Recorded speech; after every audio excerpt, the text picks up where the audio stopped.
far as hurricanes go, this one was a snoozer, but it dumped a record amount of rain in just 3 hours, levels that the state had never seen, and entire streets had rainwater up to the second floor of their houses. Those entire streets had to have the homes completely gutted, and some of these people self-insured because insurance for those types of homes was so high, and to gut nearly the entire home cost them a small fortune. Not to mention, they were out of their homes for a very, very long time. Welcome back to the channel. Florida is a unique place, and if you're considering buying a home here, you have to understand that you're moving to a state that about 130 years ago was largely entirely swamp until modern settlers came in and irrigated the place and kind of routed where the water would go through the south. Now fast forward to today, we have to contend with killer storms, we have to contend with termites that can eat your house literally from the ground up. You have alligators jumping out of the ponds, climbing over fences, and knocking on your front door. And this is just the tip of the iceberg, because if you're moving to Florida, it's no joking matter. Literally, there are pitfalls around the corner. As someone who grew up here, someone who's moved around, I've had a real estate license since I was 21 years old. My family and I have bought 11 homes ourselves. I've closed on nearly 4,000 homes with customers. I've literally seen it all. I sat down, compiled a list, and said, you know what? If I was going to try and save people thousands of dollars in massive heartache for the pitfalls that can come from a consumer moving out of the area into Florida, particularly in Orlando, these are the things that I'd want to know about up front. I'm excited. You excited? Get excited. I'm excited. First on the list is going to be flood zones. Be careful where you purchase. Now, I know you're saying, Jared, way to start the list. That's a no-brainer. I'm going to tell you a little bit more detail that you need to understand, because they're going to sneak up on you. There's going to be some higher level elevation that's in a flood zone that you might feel comfortable with, and you absolutely should avoid it. Number one, the most common plane is X. Flood zone X is actually what everybody considers high and dry. Number two, you have flood zone A, which is a 100-year floodplain. That means there's a 1 in 100-year chance, a 1% per year chance that your home could flood. And there's homeowners in this flood zone who have had multiple floods in their home in a 100-year floodplain. Number two, and the only one that I wouldn't fight you over if you purchase, is a 500-year floodplain. That means your home has a 1 in 500-year chance that it could see a flood. Now that is a 0.2, that's 0.2% per year. It's a very low percentage chance. Now I will tell you, because a lot of people ask this question, they say, Jared, I'm going to buy a newer home or a brand new home. Is it going to be in a flood zone? I'm going to tell you, most production builders do not build in flood zones. They avoid them at all costs. Maybe in a 500-year floodplain. Where you have to really be careful is those folks that call and say, I want to live in non-HOA. Ridiculous. You are ridiculous. I don't want to be in a homeowner association. I want to be off the grid, or I want to have a lakefront property. Most of those are not built in major communities. And I will tell you that the closer you get to water, if you want boat life and lakefront living, you have to be careful, because there's a very good chance that some of your home or all of it is in a 100-year floodplain. And those are the ones that get smacked whenever a hurricane comes through. A lot of people think hurricanes are big, scary storms, but here we are in Florida. Most of the Central Florida area where I'm at, we have to worry about record rainfall, because that is when, if you're in flood zone A, you can see water rise several feet up the wall. In the past 3 years, we had a storm that just dumped rain, was very mild, and I saw homes completely underwater up to the second floor. So what are you going to do about it? You have to be careful. You have to ask your agent, go in the MLS, check the flood maps, and make sure you're not purchasing in a dangerous location. I've seen several homes in the past where even a piece of the house, like the front corner or the edge of the driveway, is in a flood zone. And again, the house itself completely almost high and dry, but little pieces then put a burden on the property to carry flood insurance. Flood insurance can range to several $1,000s a year to cover your property. So you have to be careful. There's some locations throughout Florida that entire streets of homes are built completely in a flood zone. They were most likely built 20, 30 years ago. And then all of a sudden we find themselves in a map of high risk, and you have to be careful, because they can absolutely wreck your checkbook year after year. And ultimately you have to carry additional flood insurance, especially if you have a mortgage. You will not have a choice. You will be forced to purchase that policy as well. Preserve your equity, list your home for just 3%. Call Jared Jones, local resident, top selling agent. Do not pay outdated models of commission. I've been warning you, don't do it. Things have changed. Call me today, save thousands. Make one call, That's all. List your home for just 3% and start packing. Jared Jones is the way to go. Call 706-5000. Number 2 is buying a home in suburbia specifically that backs a busy road or a railroad. Now, this is very common. I want to bring this up specifically around Central Florida. If you're buying a home, particularly like a family home, something where there's going to be kids involved, 3, 4, 5 bedrooms, thinking about that. If you're near busy roads, it's not just considered noise pollution.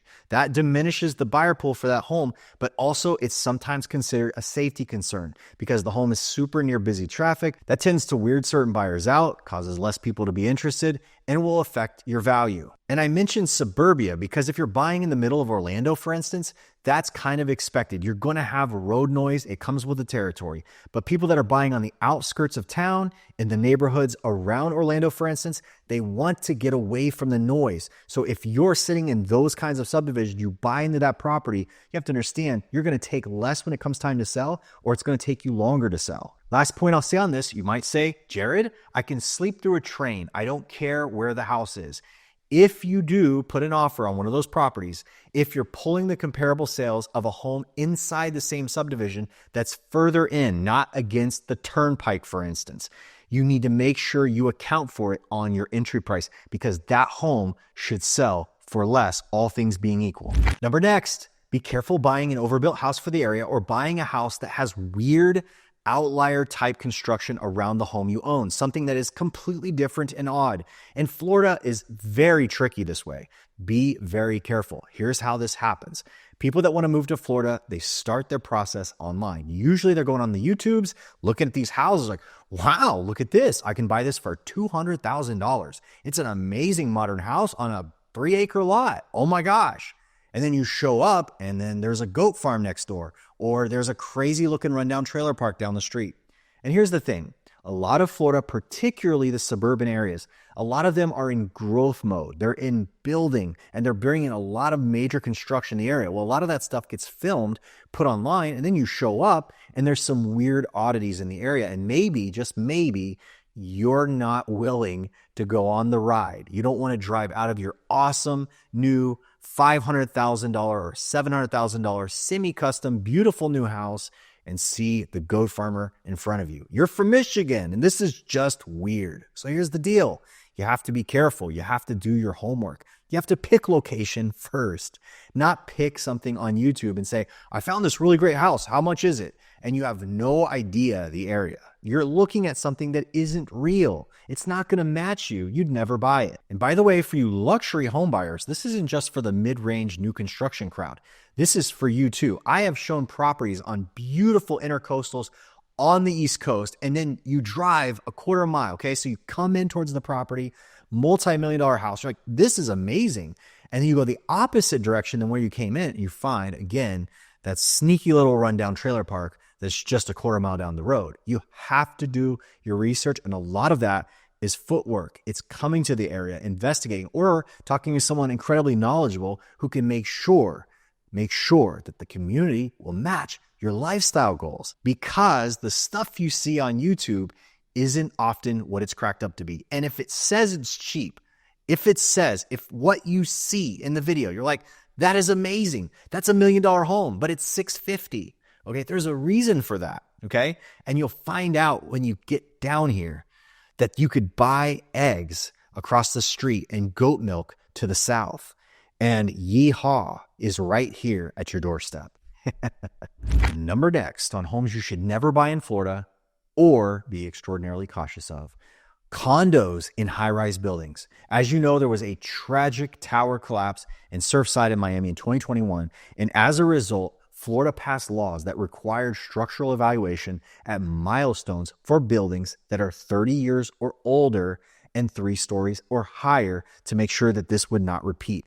Now, you've heard the stories. I don't have to go into it in exhaustive fashion, but it bears repeating. If you're looking around Florida, you have to be very, very careful, because if these buildings go through milestone inspections, many of them get massive price tags to bring those buildings up to standards, and they ultimately crush the cost of living there. So they ultimately come in, they pass assessments, some of them hundreds of thousands of dollars the residents have to pay in order to keep those buildings up. It absolutely is affecting many of those buildings. It's a sad story. Hopefully something can be done at Florida legislature to make it to where this market can still move. But right now, you want to give a huge amount of pause if you're considering buying in the condo market. Hey, it's me interrupting myself. Ready to make a move? Just one call, no hassle, put 23 years of experience and nearly 4,000 satisfied home sales to work for you. Number next on homes that I would not purchase ever, historic homes. We'll just call them historic. Homes over 100 years old. Those are going to be incredibly complex. So unless you've got a property that you have absolute certainty has had the highest amount of investment already placed in it, and you are not in for a wild ride of both time and money, you're going to want to avoid them. Yes, go visit one, go walk through one, go drive by one, but please be careful if you're going to buy one. Number next of homes you should never buy in Florida, shoddy flips. Now, listen to me on this. This is a huge deal because Florida attracts a lot of investors, and real estate investing attracts a lot of rookies because everybody has bought the scam course. They realize that there's riches in real estate. They watched the infomercial. They got into it because their uncle was doing it. And now you have people paying crazy prices for houses to find they got in too deep. And guess how they save the money on the way out? They cut some corners. So here's what happens. You walk into one of these houses. It's super shiny on the outside, but it's a trap. It's a pitfall because what happens is you start to notice weird things. And then you buy it, and when you move in, all the craftsmanship, which looks so nice, starts to deteriorate. Things are just done incorrectly. They're done very fast. People aren't checked upon, but the subs are paid anyways. And you then find out that things can go incredibly wrong. Now, this can go even further because you start to see, the house is rearranged. Things weren't like this before because I can see in history, this room was over there and this was over there. How did the power get there for that appliance? Or how did the water get moved? And ultimately what happens is you are then hoping that the systems work, the power, the plumbing and all that was done better than the baseboards and the paint. And ultimately, do you really think it is? That is scary. Number next, be careful buying a permanent residence in a short-term rental neighborhood. Now, again, I'm talking to my home market of Orlando. In Orlando, there is a huge multi-city triangular shaped area called the Golden Triangle, which is an area that caters to people wanting an Airbnb, wanting to stay in a home while they're visiting Disney World or Universal.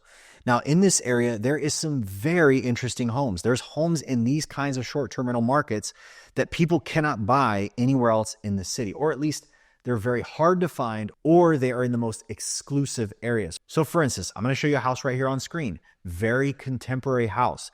This is a very popular construction. People want this type of property, especially if they move from Miami or they move from different parts of the country that want a contemporary build, but it's hard to find throughout most of the Orlando market, except for maybe Winter Park. And if you went to buy this exact house there, it would cost you $300,000 to $500,000 more than it will cost you buying right here in Reunion. So this particular home, you might be attracted to it. You might say, hey, you know what? It's found here in this short-term rental neighborhood. I'm going to move in.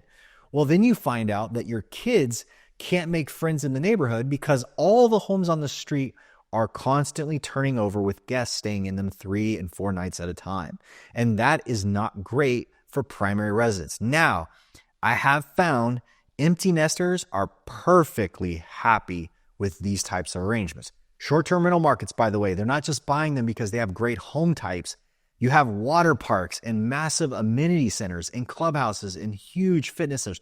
All this kind of stuff comes at a price. You will have higher HOA fees, but there's a lot of folks that come to Florida year after year and end up saying, you know what? I love Reunion. I love Champions Gate. I'm going to buy here and move in. And we have permanent residents. But I am telling you, I've had many calls where I've come in and sold the home for permanent residents that had children, that it was a big mistake that they figured out later. You don't want to make that. Just make sure if that's you, you don't buy there. Number next, never buy, if you are a commuter, any home in a high traffic congestion zone. Here's the thing.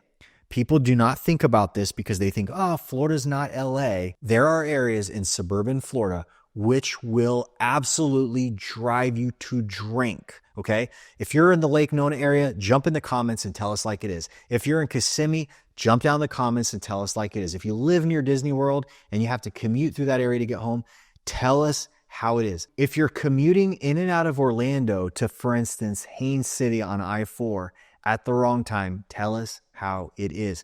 There are some areas that are absolutely horrid that can be a couple miles from your workplace and take you forever. You will spend extra weeks of time on the road if you do not check. And the reason why, and people do not figure this out before they get here, Florida is one of the fastest growing destinations for the last 10 years. As far as states come, we are still, even the most recent year I'm shooting this video, had nearly 60 to 70,000 remaining net residents. That is largely distributed around Jacksonville, Miami, Orlando, and Tampa. You have to understand, no one on the planet can build fast enough to accommodate this kind of growth year after year for 10 years. And certain parts, especially in the suburban areas where people just never saw it coming.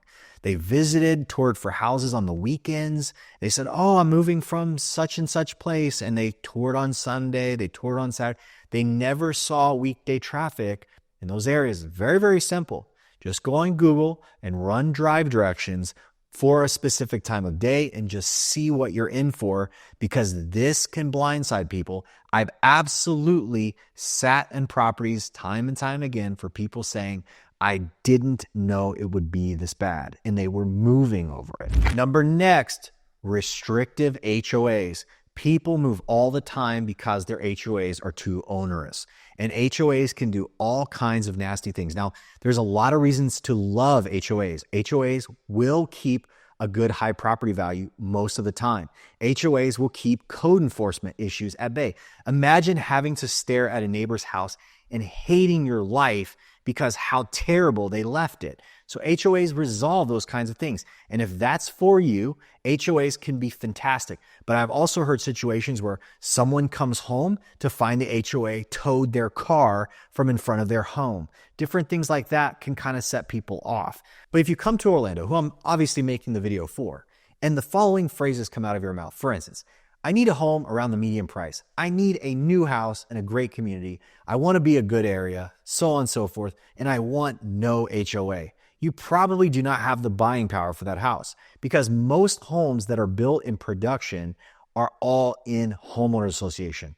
The local governments love HOAs. It cuts down, as I mentioned, on code enforcement. It cuts down on cost for the county in terms of the things they have to maintain, because a lot of the parts around the neighborhood, the signage, the entries, all that stuff is always managed. And honestly, there's some upside to that, but here's a good rule of thumb to protect yourself. If the HOA is collecting a lot of money, they have more assets to manage you. So the more you pay, the more likely they can get up your rear end if your Christmas lights are up too long. They can get on you and say, your Halloween decoration was 3 days overdue. It needs to be down on December 2nd. Or else, we're coming to your house. We're knocking on the door. So that's it. If you don't want to be told what to do, build your own house. I save the best for last. The last house that you should never, ever, ever buy is properties with roof or 4-point issue failure. And listen to me on this. This is the most important update, the most timely, the most critical to your home purchase process, to anything I've said before now. And I buried it at the end like a prize in a Cracker Jack box, because I know 40 or 50% of people clicked out before now. And you are the recipient of the gold. Now listen to me on this, because most professionals, if you've asked them, how does it work in Florida? How old can a roof be to get insurance? How bad is insurance right now?